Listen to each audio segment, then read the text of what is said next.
Watching TV has changed over time. Streaming has become the new norm. That's why Golden State Media Concepts television podcast dives headfirst to the world of cord cutting. Want to be on the loop of what's hot in Netflix? Or if it's not a preference, what about original shows in Hulu? We've got you covered. Join us as we fill in the blank and talk about movies to stream and what show you should be binging. This is the Golden State Media Concepts television podcast.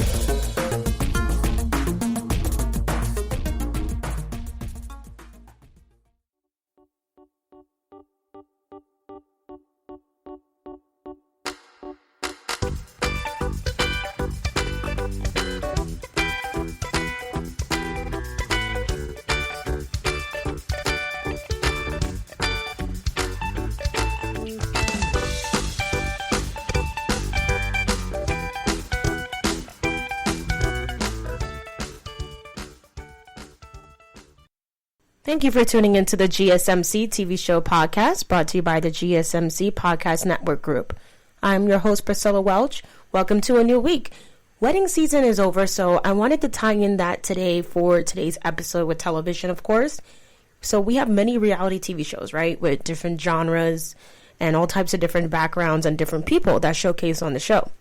So some of my favorites that hold drama, weddings, tattoos, taking high risk and reality are these shows. So we will first start off with Bridezillas. And stay tuned to the end of the show because I would like to discuss Black Ink Crew, which is another famous TV show that currently happens. And it involves literally about like different tattoo artists. And so far right now, the latest one that they have out right now is called Black Ink Crew Compton. And I thought it would be interesting to talk about today for today's episode. So I don't know how many of you out there like love watching like wedding TV shows. I mean, they have other ones like For Weddings. Disney also sometimes does like this like little docuseries for different like couples when they do like a big Disney fairy tale wedding.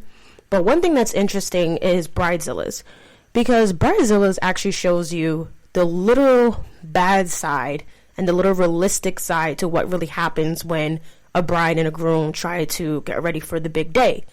And not every female, not every male literally waits to, you know, have like their wedding planned out from since they were a little girl.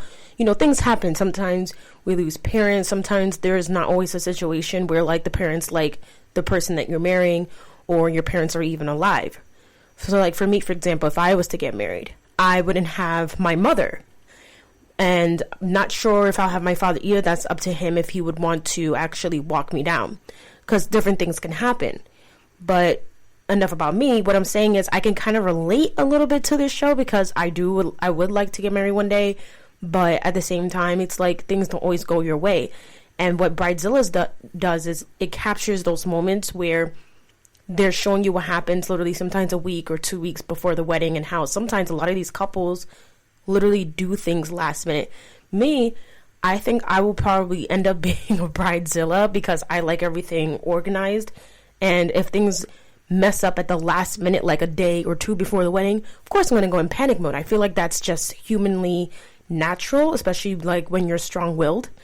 But what I like about Bridezillas is it showcases everything. So you have the venue, you have your different guests, you have like the family, the friends.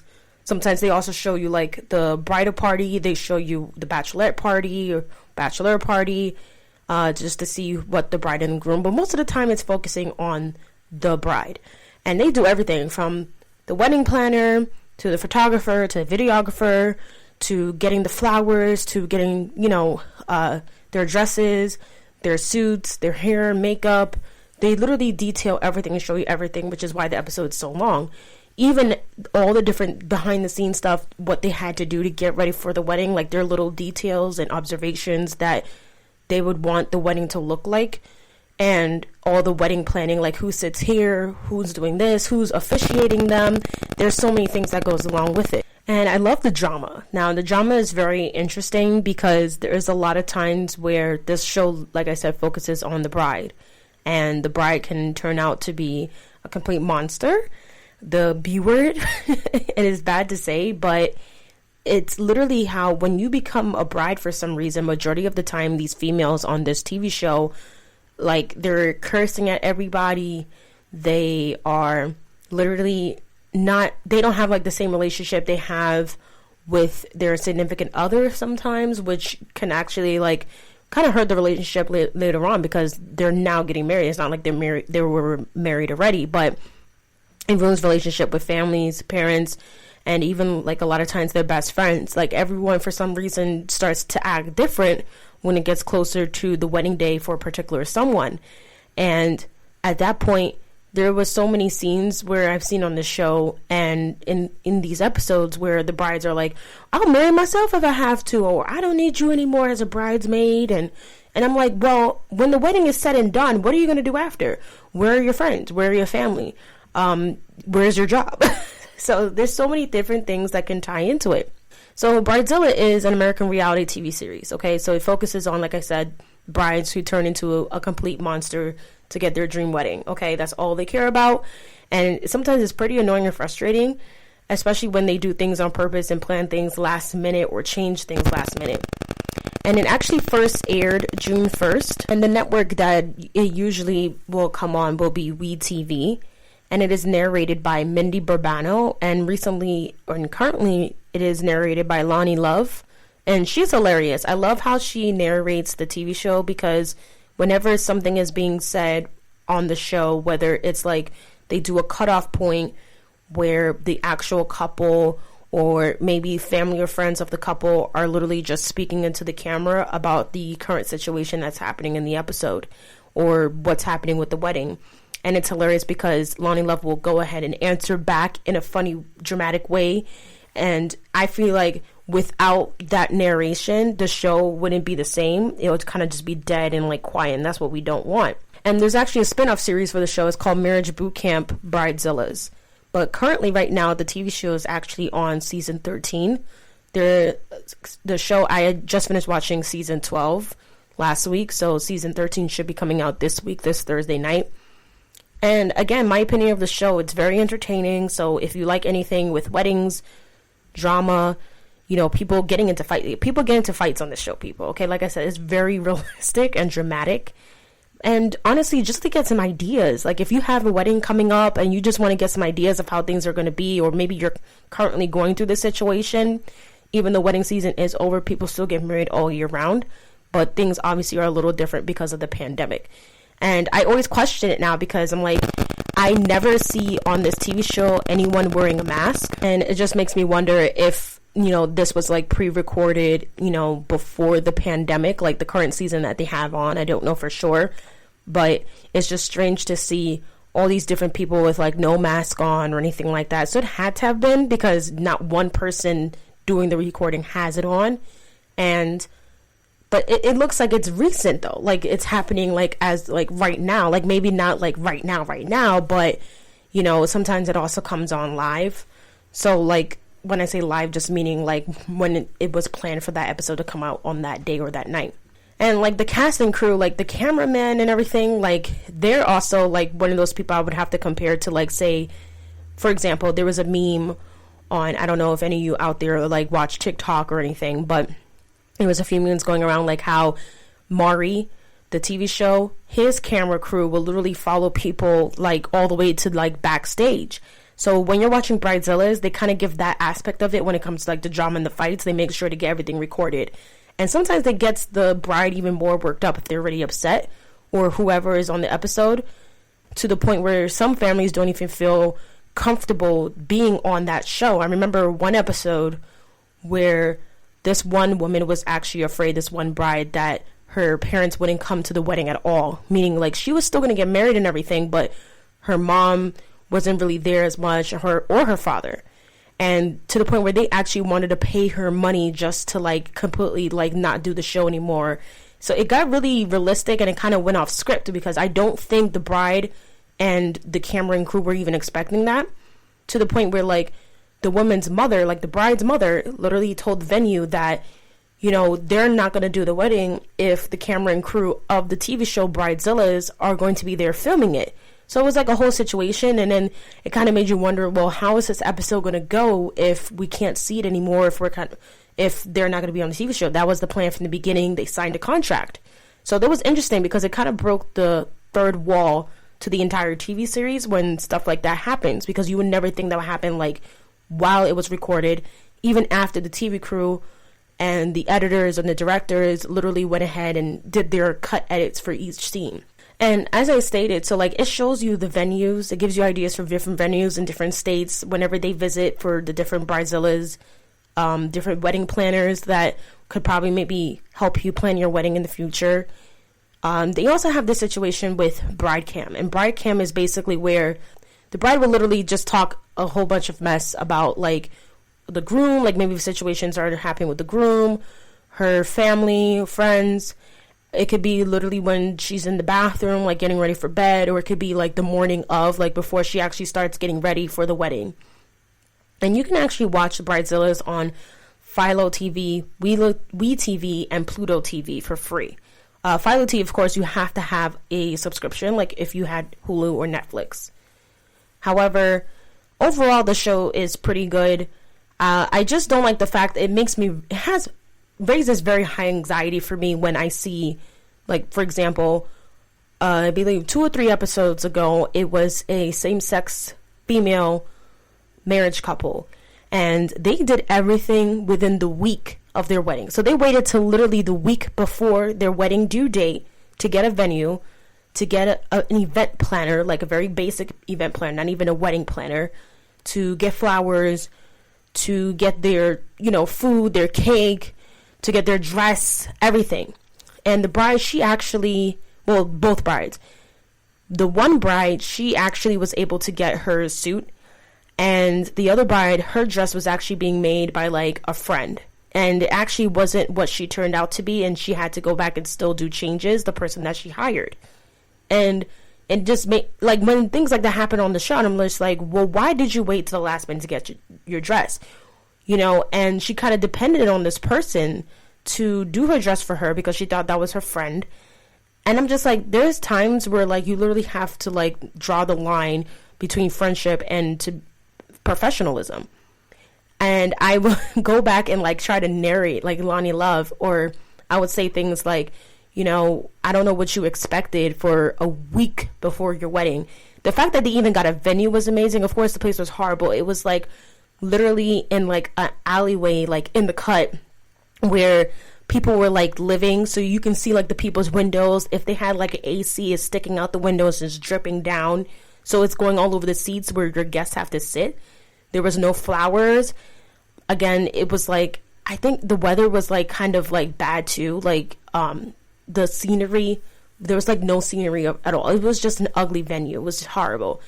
And then when they had to come inside now, the people like they hire, like the DJ, they actually messed up. They said Mr. and Mrs. when again they're a same-sex couple. It was Mrs. and Mrs. Then they had to literally wait from inside of the kitchen to actually be announced when it was time for them to come into their venue. So it's just a lot of different things that could just go wrong in this show. So I'm just talking about like the last couple episodes that happened in this current season. So I'm just saying, like, if that was me, man, I wouldn't even bother trying to push forward the wedding within a week. I would honestly just go ahead and push back the entire wedding date.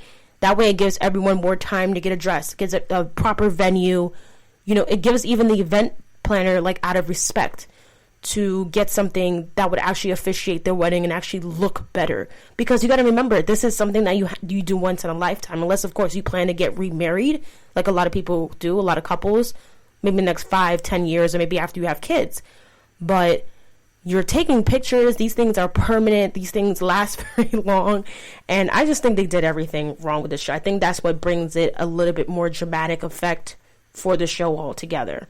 But definitely go ahead and watch the show. Again, if you love weddings, if you love the drama, if you love reality TV, I would highly recommend it, especially because, like I said, wedding season technically is over, but people do get married all year. And again, you can watch this on Philo, WeTV, and Pluto TV. But coming up next after the break, we have another wedding show that I would like to discuss, and it's called Married at First Sight. and it is very popular. I'm sure some of you out there probably have heard of it. So don't go anywhere. Coming up after the break. Want to know the latest and hottest music hitting the airwaves? Don't be left out. Listen to the Golden State Media Concepts Music Podcast. Keith keeps you on the loop with everything you need to know from pop, rock, hip-hop, and the top 40. And we'll throw in news of your favorite artists, concert and tour dates, and so much more. Listen no further, because this is the gold standard in music podcast.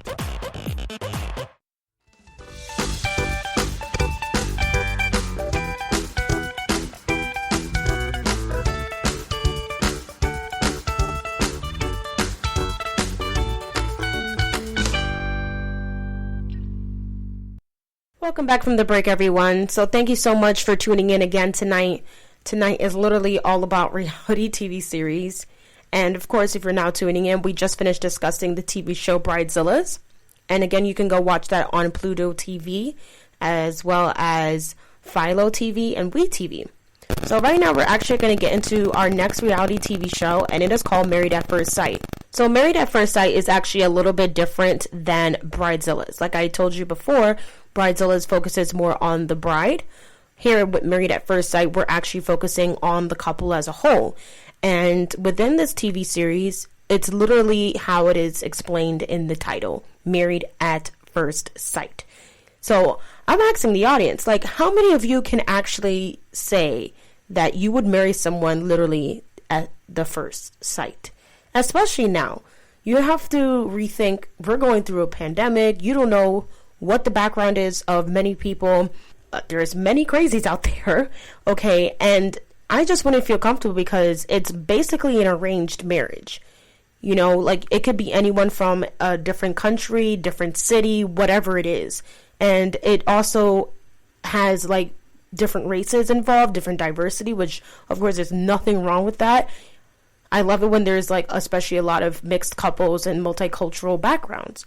But just because of the person, I feel like that's where I will get a little scared.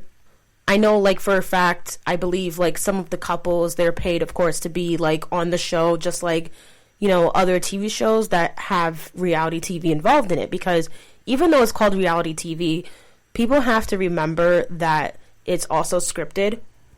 And it's reality because, I mean, this is, like, kind of, like, realistic situations that actually are happening out here in the world. But it's not something that happens, like, off guard. So, because there's a lot of filming, a lot of cast and crew, and a lot of different things that's involved. But you can actually watch Married at First Sight on Netflix, Pluto TV, Lifetime, Sling TV, Philo, and Fubo TV. And pretty much for free. As long as you have, like, the subscriptions, like, for Netflix and Pluto, you should be fine, or Sling, or Philo. But Fubo TV is actually a free. And Lifetime, if you still have, like, cable, you can watch it on your Lifetime network channel or the app. And the show first aired actually July 8, 2014, and the networks are Lifetime and FYI. And it was actually nominated for Critics' Choice Award for Best Reality TV Series. It's very popular. And the way it goes is basically for an episode, the couples will go through, like, different, like, therapy. They'll have different people that are involved, like different steps that you have to take before you actually physically get married. And sometimes, like I said, you're marrying someone from a different country, a different city, and you don't always end up staying together. And I mean, is it that surprising, though, that these couples end up breaking up? Or sometimes situations happen where, like, maybe there's no children involved in the marriage, so they either divorce. And a lot of times families actually separate from the person that they supported all those years. And if they find out that they're basically marrying someone that they just met from first sight. So that's also usually an issue, because especially because of religious backgrounds. And that's not what maybe the parents thought. Like, say, for example, a young female bride, that's not probably what they thought they would end up marrying, someone at first sight, compared to, like, maybe someone that they had an idea of what their daughter or their son would end up marrying in the first place. So I feel like tackling, like, different situations like that is also very interesting when it comes to these type of reality shows. As far as I'm concerned, when it comes to a lot of the reality per se in this show, like, I feel comfortable with it because of, you know, literally what the title is. But, you know, everybody's different. Everyone has their opinions. People could do what they want to do.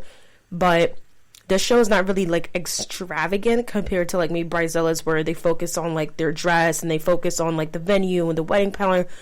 And I'm not saying they don't, but at this point, it's like being married at first sight. Like, you could be married on the spot, literally at a courthouse or a church, or even a lot of times you don't really have, like, much witnesses there, or you could get married in a different country for all they care.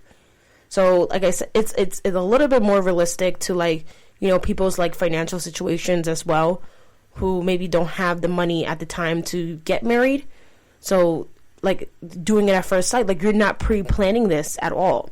But you do get educated beforehand, of course, before coming on the show.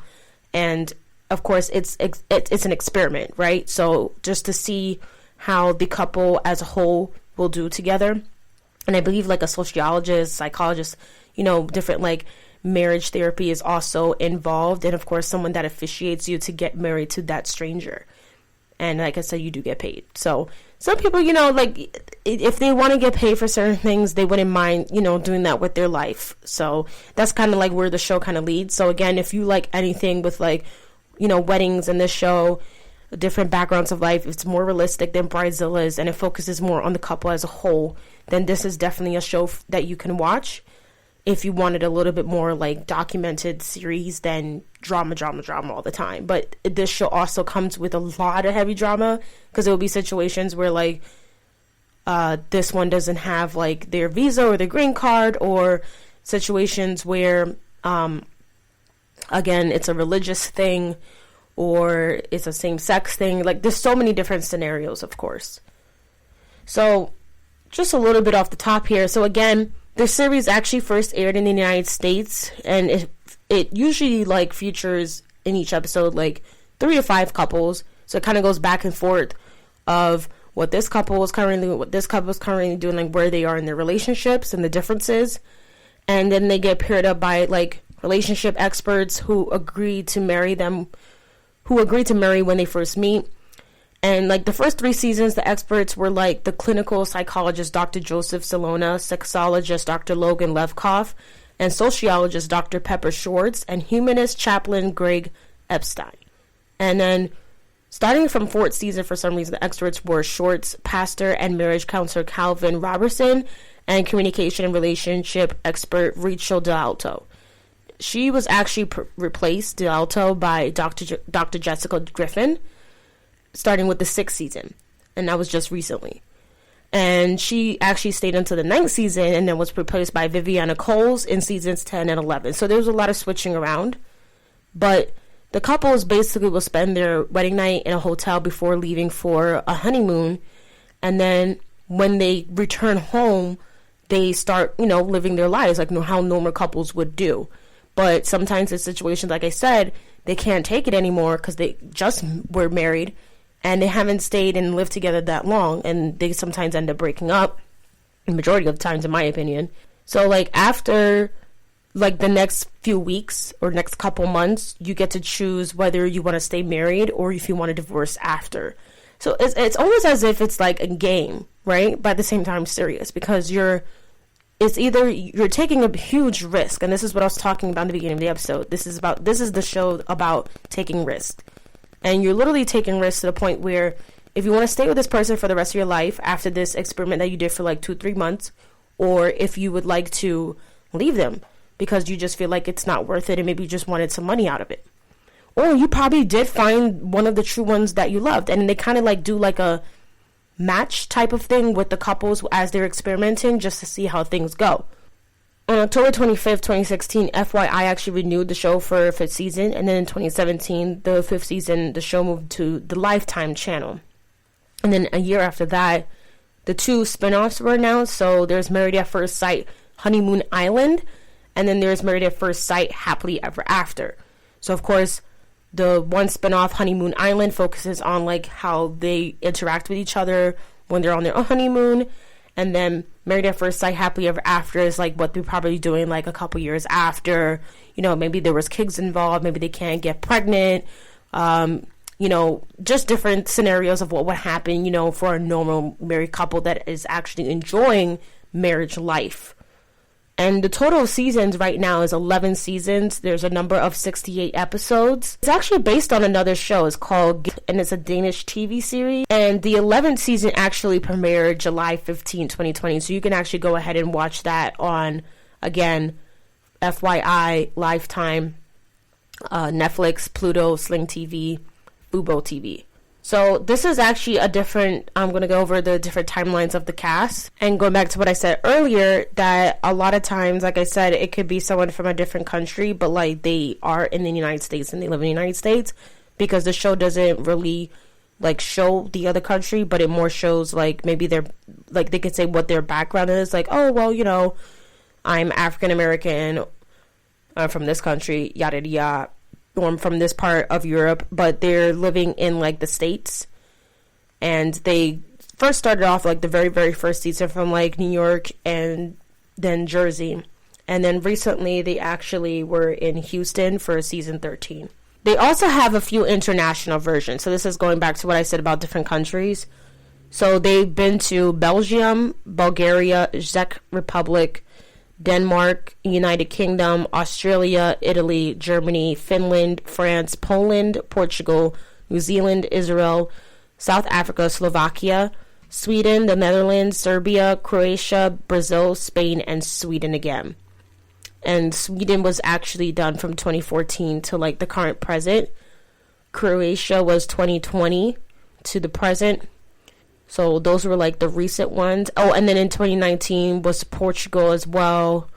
So was France. So was Finland. So was Germany, Italy, Australia, the UK, Denmark, Bulgaria, and Belgium. So like majority of the countries, they kind of like flip-flop and go like back and forth, just to have like the international version to this TV show. But overall, honestly, in my opinion, again, I don't think it's a smart idea. And the actual, like, people that are on this show, they actually get paid.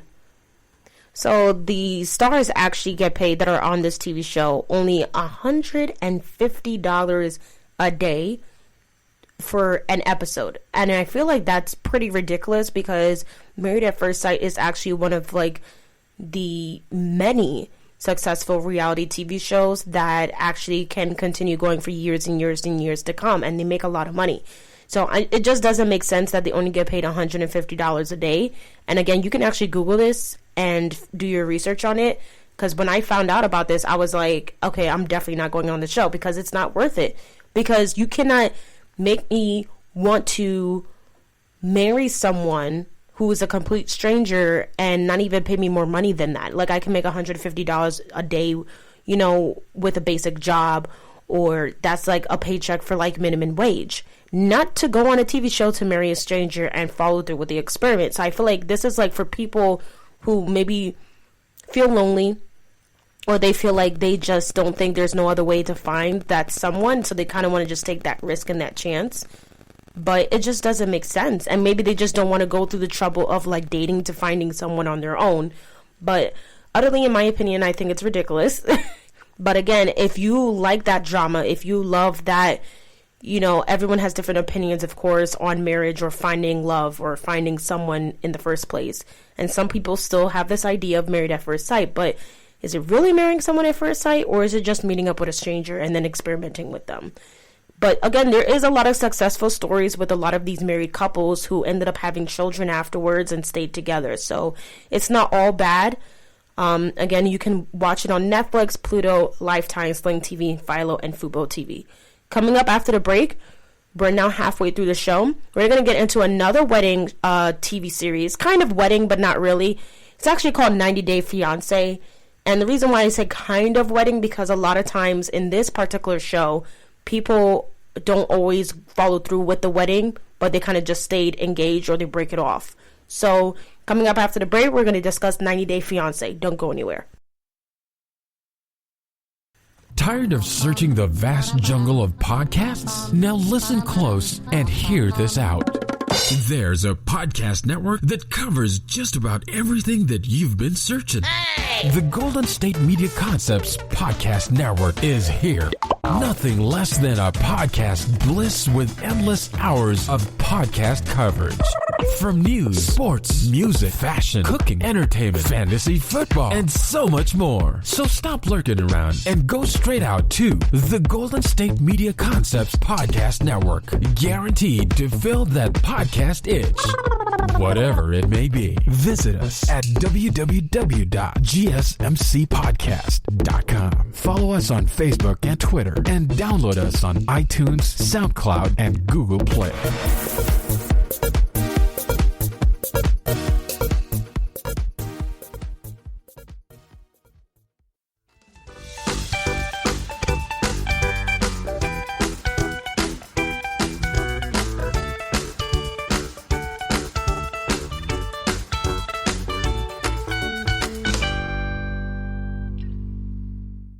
Welcome back to the break. Welcome back after the break, everyone. So thank you again. We just finished discussing the TV show Married at First Sight. Yes, I know the title is crazy. Again, you could go ahead and watch that on Netflix, Pluto, Lifetime, Sling, as well as Fubo TV. We're now going to get into our next TV show, and it is called 90 Day Fiancé. Now, so as I was kind of talking about in Married at First Sight before, when it comes to like maybe different background and cultures or anything like that, well, now we have a reality TV series that actually focuses on immigration. So 90 Day Fiancé. Now, as you all know, people who are not from the U.S., they are immigrants, which is the same thing for any other country. If Americans were to go to another country, we would be technically called immigrants, obviously, in that country. So 90 Day Fiancé is specifically for couples who actually are kind of like marrying like a foreigner, or maybe they are foreigners, and you basically have to sign like this documentation. It's called the K-1 visa, and send it off to immigration services stating that you will marry each other, and you have basically 90 days to marry each other. It's not necessarily 90 days to actually get prepared for the wedding, but you are allowed to be engaged for 90 days from there on, from that day when you send that paperwork, and then you have 90 days to get married. So they're giving you, I guess, enough time, in their words, to actually get that going. So that way, say if you're marrying someone from a different country, they can come over to where you live, or you go over to where they live. I've seen different couples on this show. One of the recent ones I've seen, and this was a little bit of a while ago, maybe sometime last year, beginning of this year, and it's not even the current season, I bet, but it was literally a white Caucasian female, and I believe a black African male, and he of course was the foreigner, and I believe she was the one that was in the States. But their relationship was a little confusing because I don't think they could decide whether or not, I feel like he was supposed to be coming over to her country in the US or the UK. I can't really remember which one it was. And then it was another situation, I think, where she was supposed to move to Africa with him. But either way, they had about 90 days, of course, to get married. But in situations like this, if you have a very controlling person already in that relationship, which is where the female was coming from, he couldn't do certain things that was relatable to his culture, for example. And a lot of his family and friends actually were kind of like saying, like, you know, what's going on with you? Like, are you okay? Like, we just never thought you would get into something like this. And I think his whole reason was to find a better job or find a better career and have, I guess, a little bit more freedom in his eyes to come to the States instead of staying in Africa. And of course, like I said, this is situations that happen when you do experiments like this. And again, your family doesn't probably talk to you anymore, your friends, because you're doing the complete opposite of what they thought your life would turn out to be. And sometimes this also affects the relationship. So again, it involves any type of couples. They're experimenting. It's like kind of similar to Married at First Sight because it's one of those crazy situations to get married. And some people, they don't stay engaged for very long. They don't go through the wedding sometimes.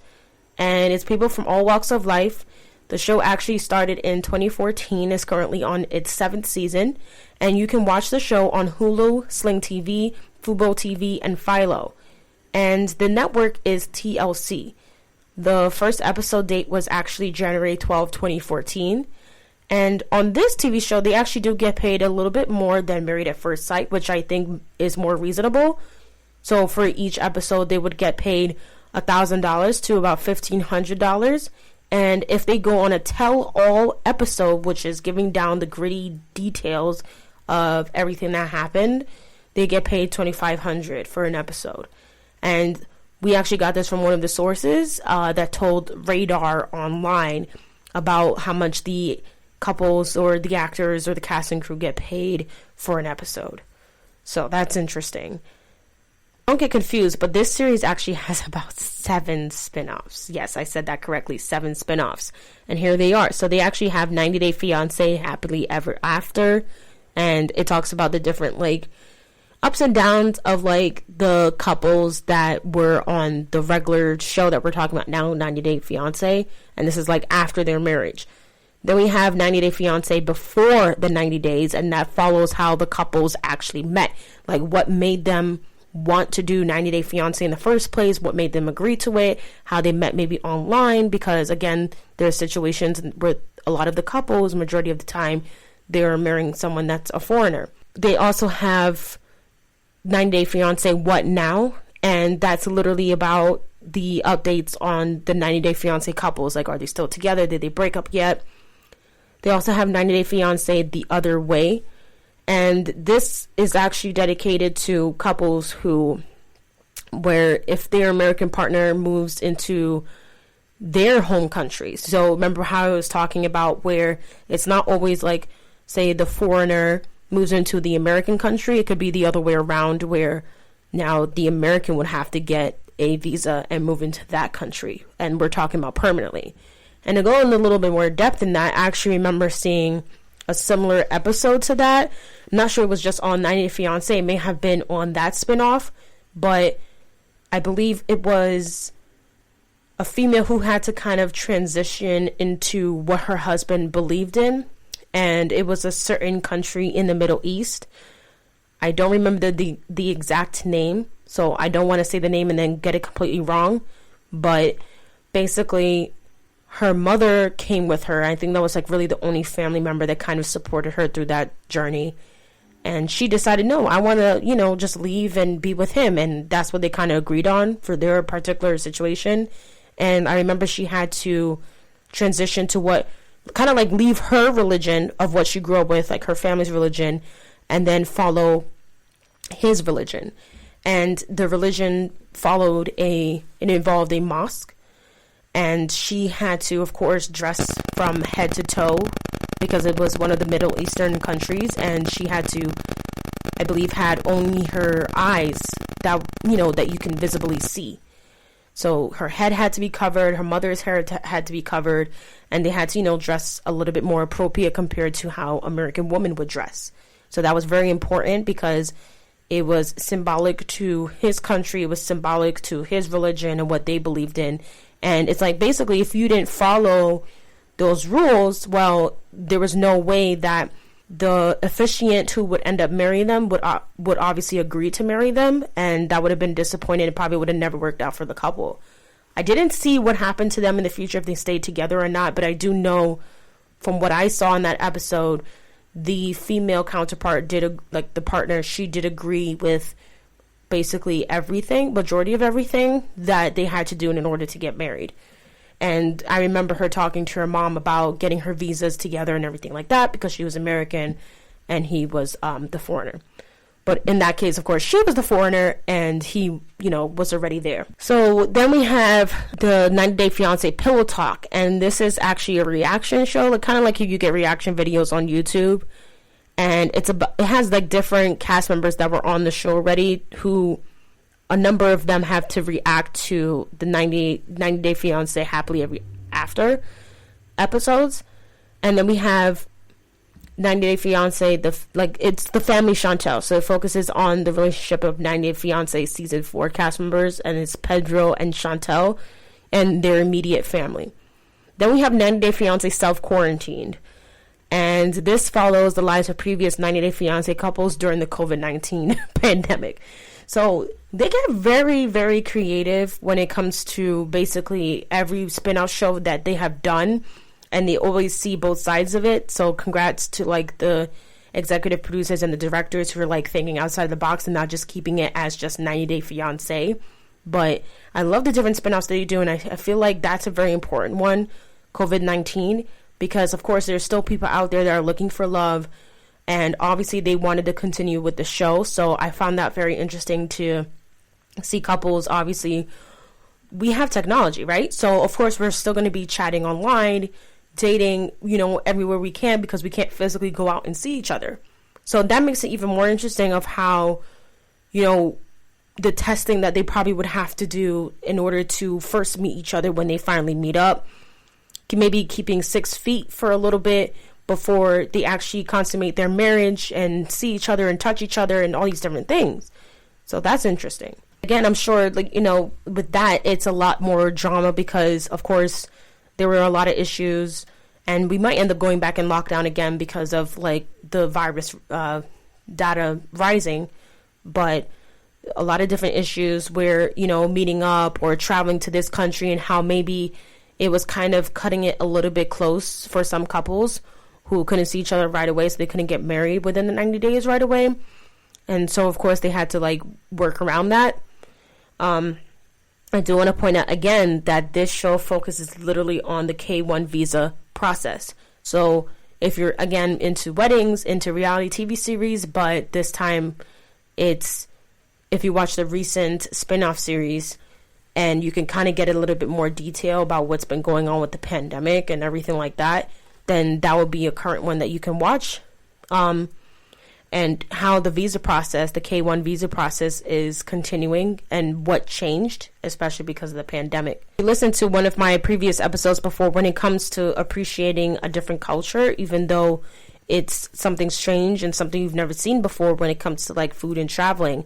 But that's kind of where 90 Day Fiancé also takes you on a roller coaster ride, because a lot of times people will get culture shocked. They will disagree on each other's religion, on what each other's values and beliefs are, political interests. And of course, you're not going to get that perfect couple that all the time will probably agree politically, but you have to see how you can overpass that and see where it goes from there. And if you end up caring about each other within those 90 days to still marry each other afterwards. So that's always interesting to see, because it really opens up your mind, and you during the experiment of how people really live from that culture or from that country. So I also like that part of the show. I do wish that they would put more into when they get married, more detail. I do want to see more of the beauty to it. I feel like it's very exciting to see the venue and the dresses, the suits, all that stuff. But they kind of just show you everything other than that. And that's where I kind of have an issue, which is why the episodes have to continue for so long, with every 3 to 5 couples for each episode. So that was 90 Day Fiancé. Again, you can watch it on Hulu, Sling TV, Fubo TV, and Philo TV. So coming up next, we're done with weddings. To close the show out for you all tonight, we're actually going to talk about a lot of tattoos and what tattoo artists have to go through. And the TV show is actually called Black Ink Crew. So don't go anywhere. You don't want to miss it. Coming up after the break. Want to find out what movies to go see? Then check out the GSMC Movie Podcast. It's your ticket to the latest movies, whether it's a new blockbuster event, romantic, comedy, or action flick. This show has got it all covered. They talk some what to go see now. Don't bother. What's hot on Netflix and everything in between. That's GSMCpodcast.com/movie-podcast. When it's all about the movies, it has to be this new show. Don't forget to like them on Facebook and follow them on Twitter. Visit GSMCpodcast.com for more info.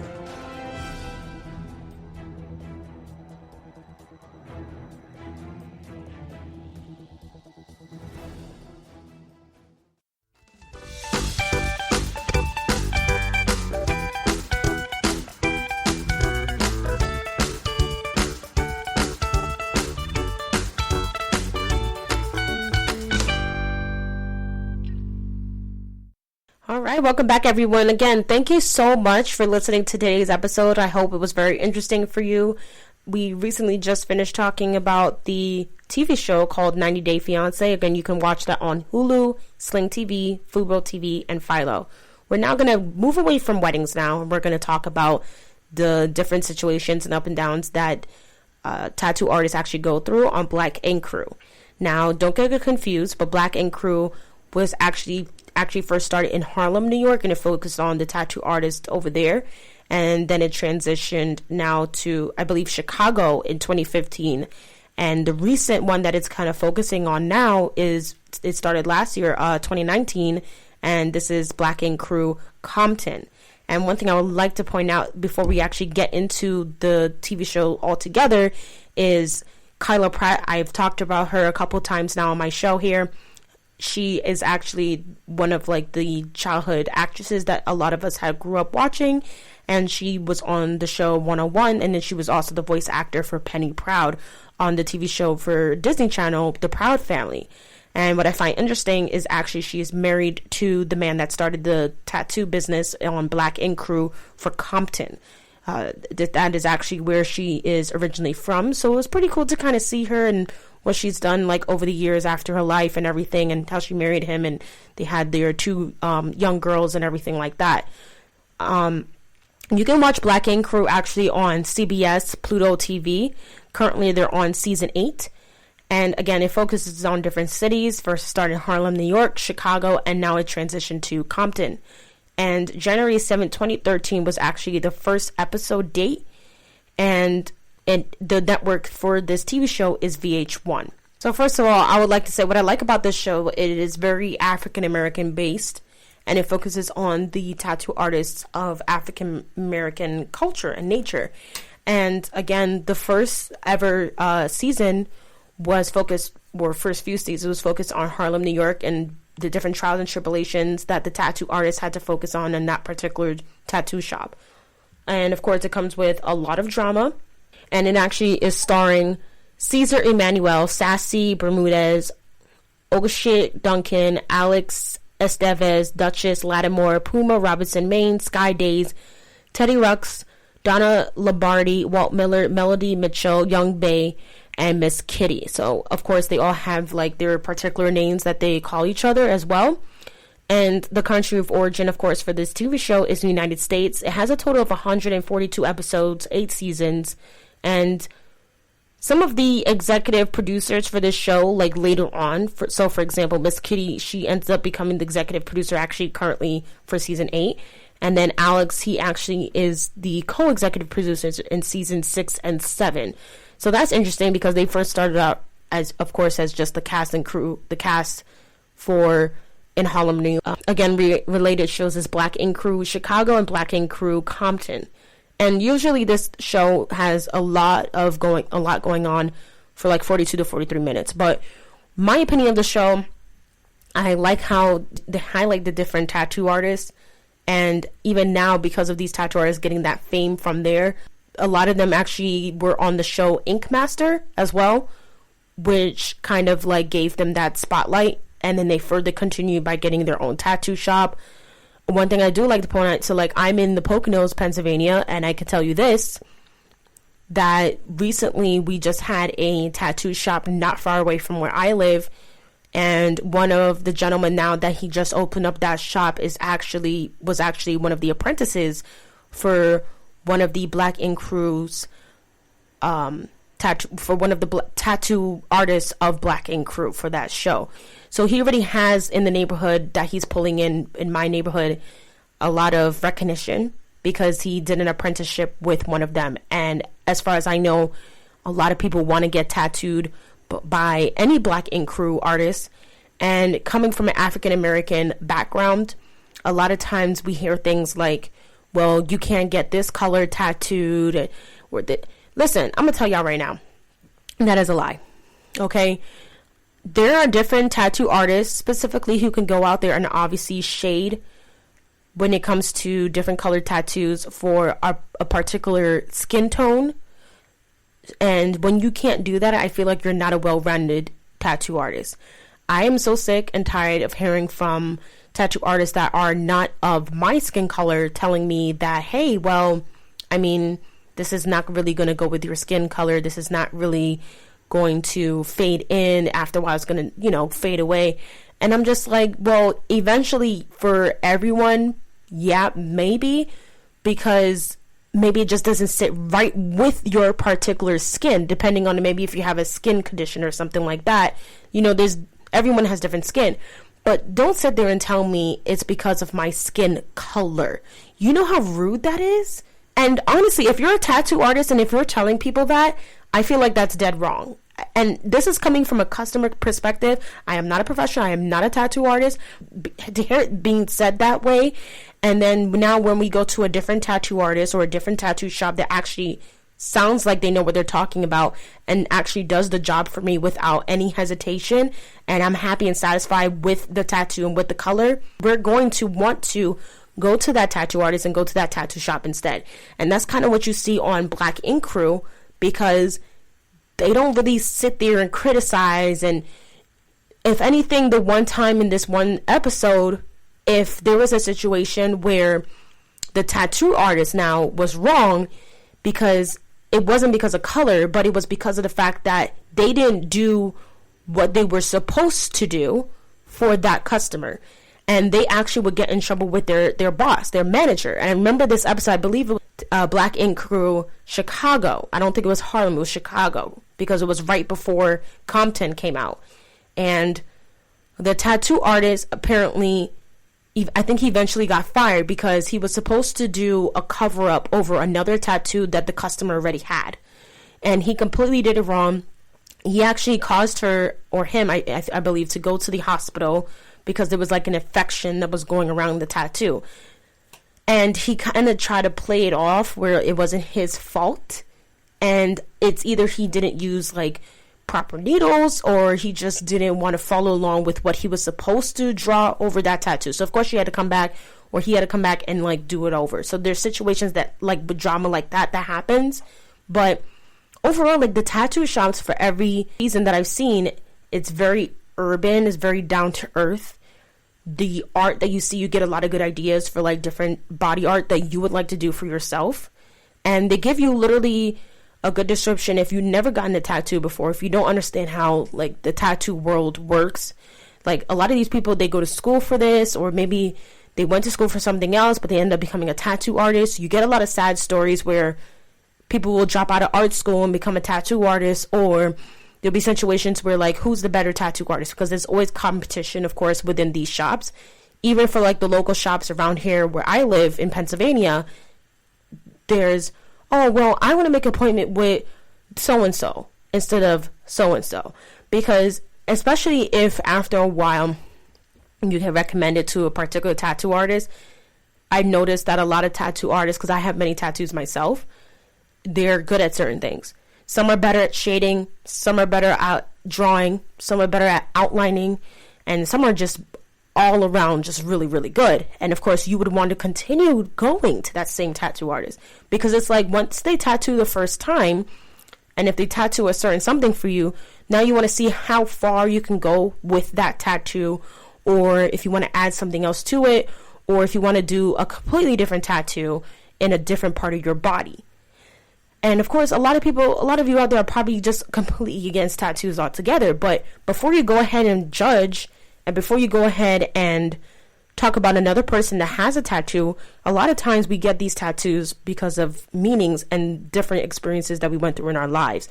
So really, the next time you want to sit there and judge someone who has a tattoo, well, think about what they did. Now, I'm not saying there's both sides to it, of course.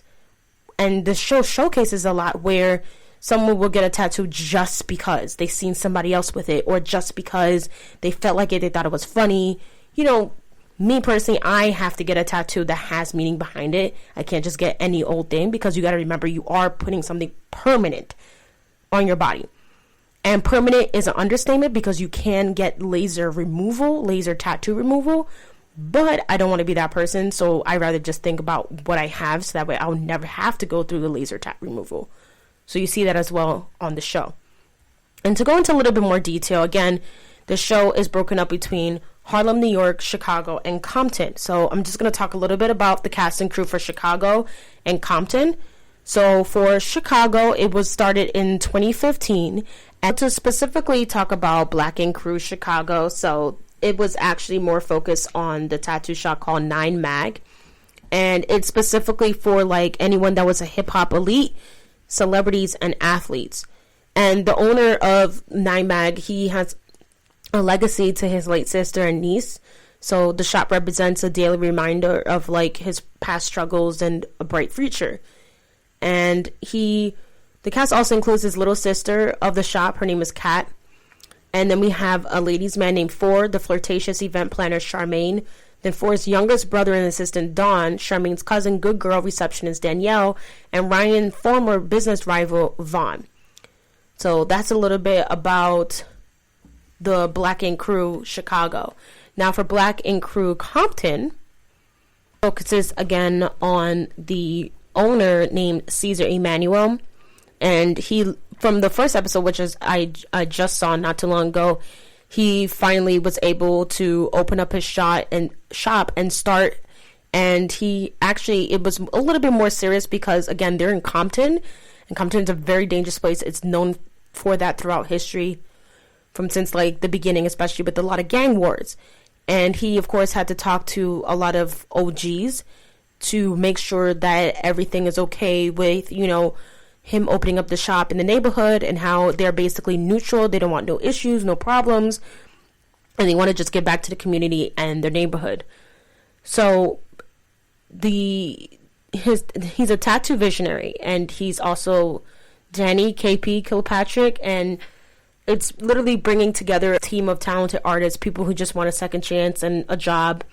And it's for the first ever tattoo shop in the city of Compton. So it's literally making history. So a lot of us had a front row seat to what KP had to do and how he had to manage his business and handpick his crew. And a lot, of course, drama is always going to happen to like the different artists, because they have a lot of pressure on them to actually go ahead and succeed with their dreams, and to also, you know, benefit everything in Compton. We don't want no problems. And of course, as I told you, this is the husband of Kyla Pratt. So she, of course, was on the show a lot of the different episodes. And the first episode date for them was August 14th, 2019. And some other tattoo artists that he had was Alana Marie and Nessie. Of course, the original show, you know, going back to Emmanuel again, he, like I said, started off in Harlem, New York, and then he opened it up again in Chicago and Compton. And then he has like other tattoo artists that kind of are the manager of that business, but it's basically his brand. And for that one, again, when it was like the big empire of New York, it's a magnet for many hip-hop stars, pro athletes, video vixens, anyone that was of urban elite, like urban royalty. And again, Caesar, he's the owner and creator of the Black Ink brand, and he's made this literally a hotspot. So many people, of course, want to get tattooed here because they know other athletes and other music video stars and other celebrities that gotten tattooed there. And of course, it's on TV. So of course, they're probably trying to low-key get on TV too, which is why you can also visit his other shops out in Chicago and Compton. Now, I wouldn't be surprised, of course, if he starts opening it up in other places to also keep the TV show going as well. And it's all about him going on different journeys and business endeavors. And he sometimes employs a lot of very close personal friends who would be his squad, his crew, to go ahead and tattoo. But of course, there's a lot of drama. And he, of course, for that cast, it was Young Bae, Christina Lattimore, David Emanuel, Paul Robertson, and many more. So, yeah, go ahead and watch Black Ink Crew. It is a very emotional, roller coaster, dramatic, realistic ride. And I love that it focuses on the African American community, hip hop, anything urban, to see now a different side to when you're going to get a tattoo. And again, you can watch it on CBS and Pluto TV for free. And also, if you don't want to specifically watch the entire episode, you can watch it on YouTube. They, of course, have many clips that you can go watch, because sometimes on social media, people will talk about the different episodes, and sometimes they highlight those episodes on Hulu. So highly, highly recommend that show as well. So thank you for listening to the GSMC Television Podcast, brought to you by the GSMC Podcast Network Group. I would like to ask that you please remember to subscribe to the show and write a nice review. That really, really helps us. Also, if you can please follow us back on Facebook, Twitter, and Instagram. Again, it's GSMC Television Podcast. Thank you and have a good night. You've been listening to the Golden State Media Concepts Television Podcast, part of the Golden State Media Concepts Podcast Network. You can find this show and others like it at www.gsmcpodcast.com. Download our podcast on iTunes, Stitcher, SoundCloud, and Google Play. Just type in GSMC to find all the shows from the Golden State Media Concepts Podcast Network, from movies to music, from sports to entertainment, and even weird news. You can also follow us on Twitter and on Facebook. Thank you, and we hope you have enjoyed today's program.